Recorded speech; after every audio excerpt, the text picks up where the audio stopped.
दोस्तों, एक साधु वर्षा के जल में प्रेम और मस्ती से भीगते हुए चला जा रहा था। साधु ने एक मिठाई की दुकान देखी, जहां एक कढ़ाई में गर्म दूध उबाला जा रहा था। मौसम के हिसाब से दूसरी कढ़ाई में गर्मा गर्म जलेबियां तैयार हो रही थी। साधु कुछ देर के लिए वहां रुक गया। शायद उसे भूख लगी थी या मौसम का असर था।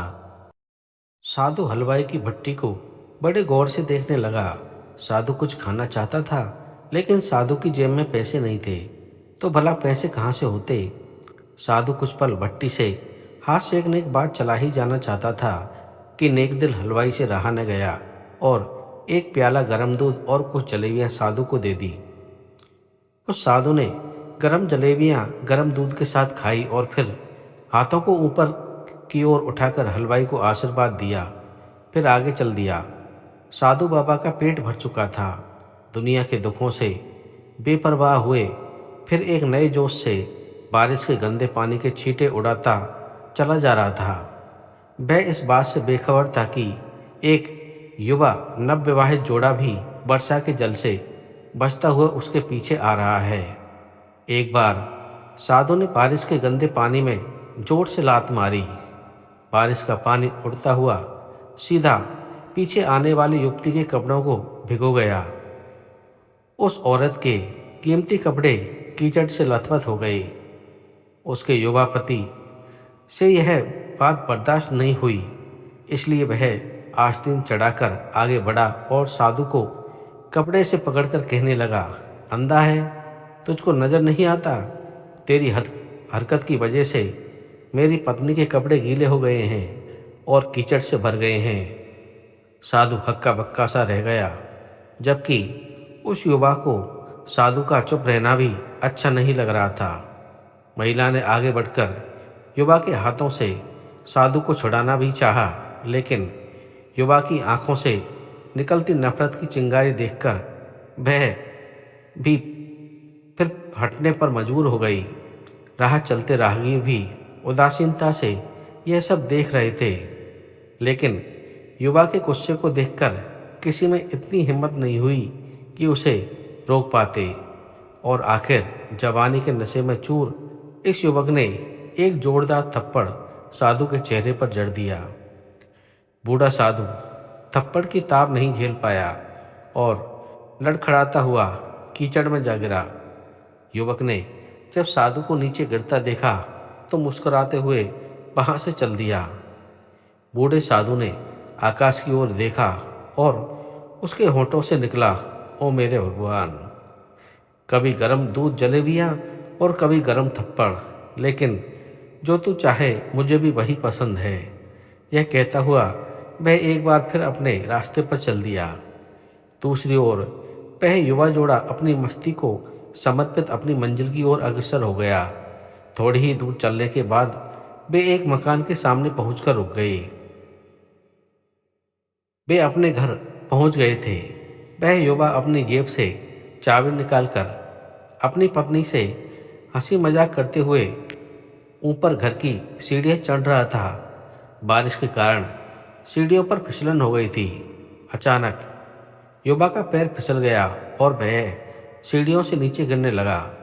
महिला ने बहुत जोर से शोर मचाकर लोगों का ध्यान अपने पति की ओर आकर्षित करना चाहा, जिसकी वजह से काफी लोग तुरंत सहायता के लिए युवक की ओर दौड़े, लेकिन देर हो चुकी थी। युवक का सिर फट गया और कुछ ही देर में ज्यादा खून बहने के कारण उस नौजवान युवक की मौत हो गई थी।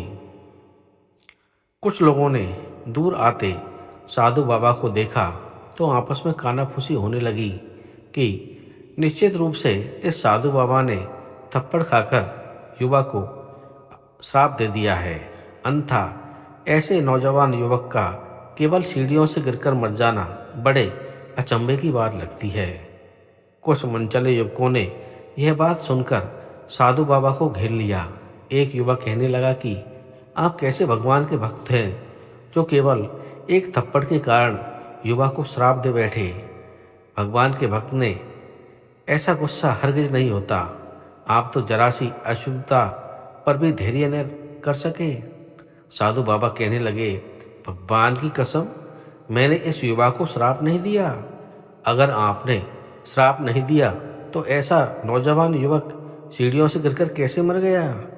तब साधु बाबा ने दर्शकों से एक अनोखा सवाल किया, क्या आप में से कोई इस घटना का चश्मदीद गवाह है?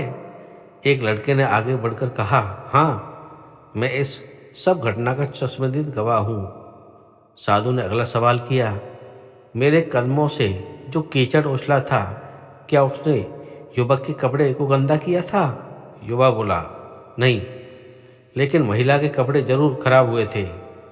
साधु ने युवक की बाहों को थामते हुए पूछा, फिर युवक ने मुझे क्यों मारा? युवा कहने लगा, क्योंकि वह युवा इस महिला का प्रेमी ही था और यह बर्दाश्त नहीं कर सका कि कोई उसकी प्रेमिका के कपड़ों को गंदा करे, इसलिए उस युवक ने आपको मारा। युवा की बात सुनकर साधु बाबा ने एक जोरदार ठहाका लगाया और यह कहते हुए वहां से विदा हो गए, तो भगवान की कसम, मैंने श्राप कभी किसी को नहीं दिया, लेकिन कोई है जो मुझ में प्रेम रखता है। अगर आपका यार यह सहन नहीं कर सकता तो मेरे यार को कैसे बर्दाश्त होगा कि कोई मुझे मारे? और वह इतना शक्तिशाली है कि दुनिया का बड़े से बड़ा राजा भी उसकी लाठी से डरता है।